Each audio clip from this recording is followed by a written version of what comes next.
Ucups, Ucups. Alah, denger kagak sih? Gua ajak lu ronda tuh biar ada temen ngalor ngidul, biar mata kagak lengket sampai subuh. Lah ini lu lihat, mata lu melotot tapi melongo baik kayak ikan mas koki kena bius. Lihat nih, menteri udah gua jalanin, raja lu udah kena skakmat dari 5 menit yang lalu. Tapi lu diem baik kayak patung pancoran. Jangan-jangan ruh lu udah terbang entah kemana. Yang kesisa di pos ronda cuma badan lu doang yang makin hari makin tepos. Fokus napa cups. Jangan bikin gua ngerasa kayak lagi main catur sama tiang listrik. Waduh Pak RT, sampun, jangan suudon dulu sama saya. Saya bukannya melamun kosong, tapi saya lagi bertapa dalam aroma ini loh Pak. Pak RT coba tarik nafas alon-alon deh, rasakan. Wanginya lemak sate Mbak Rastri yang kena arang itu loh Pak. Jan, tenan, rasanya kayak lagi menari-nari di lubang hidung saya. Baunya itu bukan sekedar bau daging bakar, tapi kayak ada suara bisikan lembut yang manggil-manggil nama saya dari arah kuburan tua itu. Cops, mrene lo. Ayo datang, Cops. Makan aku selagi panas. Gitu, Pak. Lidah saya ini sudah hafal setiap tetesan bumbunya. Sampai-sampai main catur pun yang saya lihat bukan pion, tapi tusuk sate semua. Alah, lu mah emang dasarnya rakus bae. Segala macem alasan dipakai buat nutupin nafsu makan lu yang kagak masuk akal itu.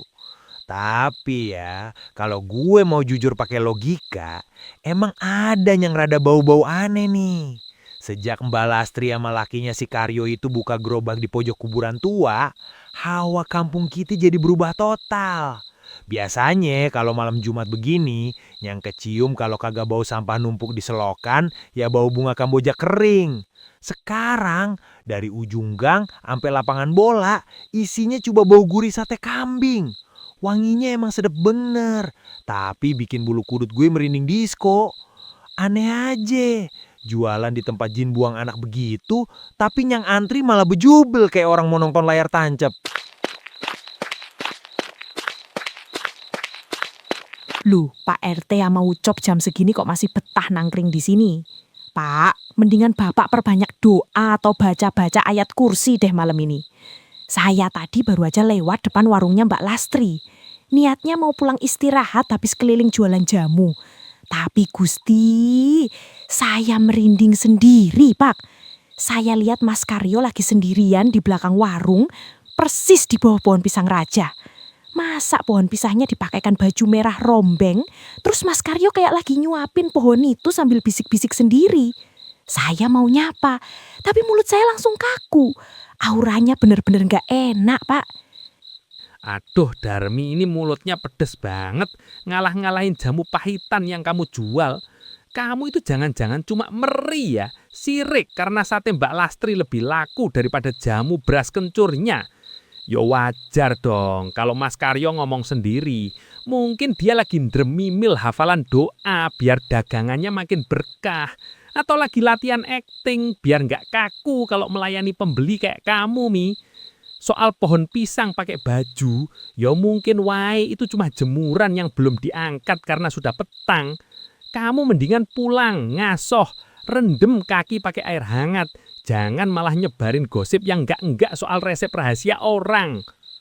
Ini bukan masalah sirik atau saingan bisnis, Ucop. Kamu itu kalau udah urusan perut memang susah dibilangin. Ini masalah nggak wajar yang saya lihat dengan mata kepala sendiri. Tadi pas Mbak Lastri lagi nyuci piring di ember belakang, saya nggak sengaja ngintip sedikit. Masa air bilasannya warna merah kental kayak sirup koko pandan. Padahal sate mereka kan nggak pakai bumbu merah. Dan baunya, ya Allah, itu bukan bau bumbu kacang atau kecap, tapi bau anyir darah segar yang menyengat banget sampai ke pinggir jalan. Kalau kamu masih mau jadi budak sate itu ya silahkan saja. Tapi jangan cari saya kalau nanti badanmu tiba-tiba berubah jadi tusuk sate. Alah Mimi, kamu ini lama-lama makin mirip dukun ramal daripada penjual jamu. Dengar ya, yang namanya air merah itu bisa saja air rebusan rempah-rempah rahasia. Kamu tahu kan, sate kelas atas itu bumbunya nggak cuma kacang sama kecap doang. Mungkin itu perasan buah bit atau bunga mawar biar harumnya awet sampai ke paru-paru. Soal bau anyir, ya namanya juga warung daging, Mimi. Masa mau bau parfum melati? Kalau bau melati kamu malah makin takut nanti.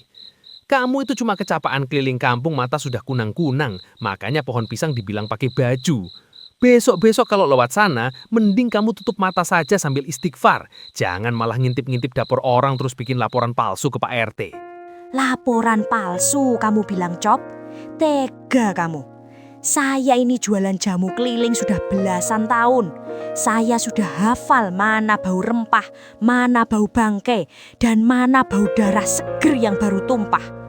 Rempah itu kalau direbus, baunya hangat, bikin nyaman di dada. Tapi yang saya cium di belakang warung Mbak Lastri itu, bau yang bikin perut mual, bau sesuatu yang gak seharusnya dimakan manusia. Kamu itu sudah buta karena nafsu, Cops. Matamu itu loh, coba lihat di kaca. Sudah merah kayak orang gak tidur 3 hari. Kamu membela Mbak Lastri seolah-olah dia itu saudara kandungmu. Padahal kamu cuma pelanggan yang sering ngutang. Saya cuma memperingatkan, jangan sampai nanti pas kamu makan, yang kamu kunyah itu bukan daging kambing, tapi potongan jari teman sendiri. Pak RT, Ucop jahat. Udah, cukup, berhenti lu berdua. Kuping gua rasanya mau pecah dengerin ocehan lu pada yang kagak ada ujungnya. Ucop, lu dengerin gue baik-baik.